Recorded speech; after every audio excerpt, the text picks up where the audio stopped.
Hello everyone. अब हम discuss करते हैं सर्च इम्पीडेंस लोडिंग की। ये भी एक हॉट टॉपिक होता है हमारे इंटरव्यू के अंदर। तो अभी सर्च इम्पीडेंस लोडिंग हमेशा हमारी ट्रांसमिशन लाइंस के ऊपर लगता है, चाहे वो लॉन्ग हो, शॉर्ट हो, मीडियम हो। तो सर्च इम्पीडेंस लोडिंग होता क्या है, जब भी हमारा कोई लोड लगा होता है ट्रांसमिशन लाइंस के ऊपर, अगर उस लोड का जो इम्पीडेंस है हमारे सर्च इम्पीडेंस या कैरेक्टरिस्टिक्स इम्पीडेंस के बराबर हो जाए, तो उस कंडीशन को बोलते हैं search impedance loading. Like let me choose my pen.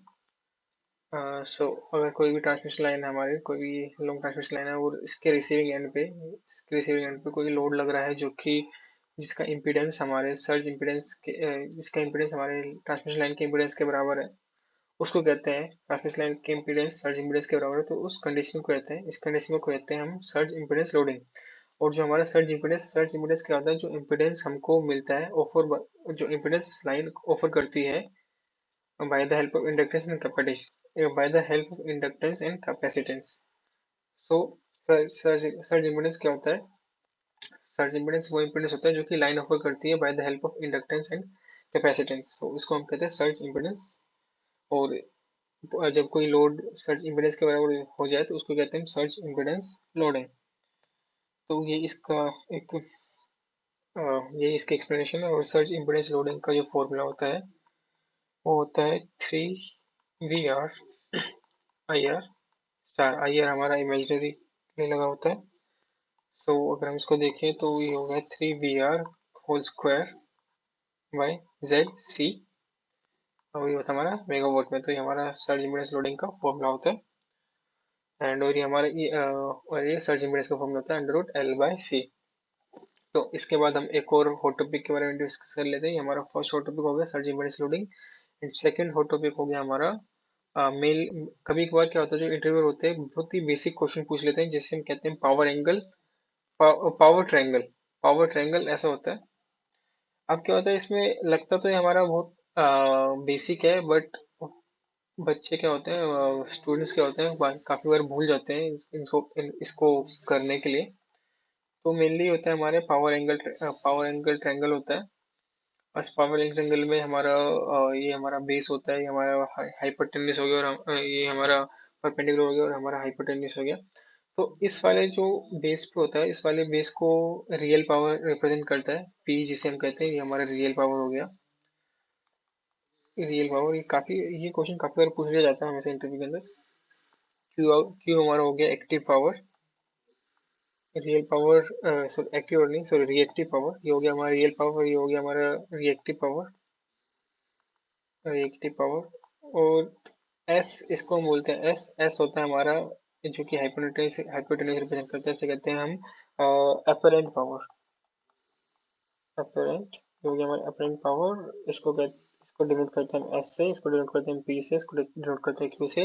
Apart from their name, इनकी जो रीडिंग्स होती है, सॉरी इनकी जो यूनिट्स होती है वो भी बहुत इंपॉर्टेंट होती है। तो जो हमारी पी की रीडिंग होती है वो हमारा मेनली वोट्स में होती है, वोट्स, किलो वोट्स, मेगावाट, तो किसी भी हो सकती है, मेनली वोट्स होता है यहाँ पे। रिएक्टिव पावर हमारा होता है, एंड जो हमारी रिएक्टिव पावर होती है वो होती है हमारी MV। मेनली वो होती है volt ampere reactive. MVAR, sorry not MVAR, okay हाँ, मेगावाट एम्पियर आर, ये सही है। एंड एक और होती है हमारी किलोवाट एम्पियर आर। तो कुछ नहीं, मेनली यही होता है, ये तो मेगावाट है, किलोवाट है। एंड जो हमारे अपेरेंट पावर, इसकी जो यूनिट होती है वो होती है हमारी वोल्टेज एम्पियर, MVA, और हमारा या KVA। तो ये बहुत ज़्यादा बेसिक क्वेश्चन होता है, बट स्टूडेंट्स अक्सर इसे फॉलो नहीं करते और भूल जाते हैं। तो ये हमें याद रखना पड़ता है। इसे हम बोलते हैं पावर ट्रायंगल, जिसमें सारी की सारी प्रकार की पावर्स को एक्सप्लेन करा जाता है। तो अपेरेंट पावर क्या है? अपेरेंट पावर को हम ऐसे भी लिख सकते हैं, अपेरेंट पावर का जो फॉर्मूला होता है S=P+J ओमेगा। हमारा जो ये है हमारी रिएक्टिव पावर, ये हमारी एक्टिव पावर, एंड ये हमारी अपेरेंट पावर। अपेरेंट पावर एक अब इंटरव्यूअर कभी बार पूछ लेते हैं कि अपेरेंट पावर का रियल सिग्निफिकेंस क्या है, रियल पावर का रियल सिग्निफिकेंस क्या है, और ओमेगा ओमेगा का रियल सॉरी डब्ल्यू का रिएक्टिव पावर का रियल सिग्निफिकेंस क्या है। सो कोई भी सिस्टम ले लेते हैं, कोई भी हम एक मशीन का एग्जांपल लेके चलता हूँ। अगर मैं एक ट्रांसफार्मर का एग्जांपल लेके चलूँ, तो अगर हम ट्रांसफॉर्मर का एग्जांपल लें, ट्रांसफॉर्मर पे एक रेटिंग होती है जो कि मेगावाट रेटिंग होती है, एमवीए में रेटिंग होती है।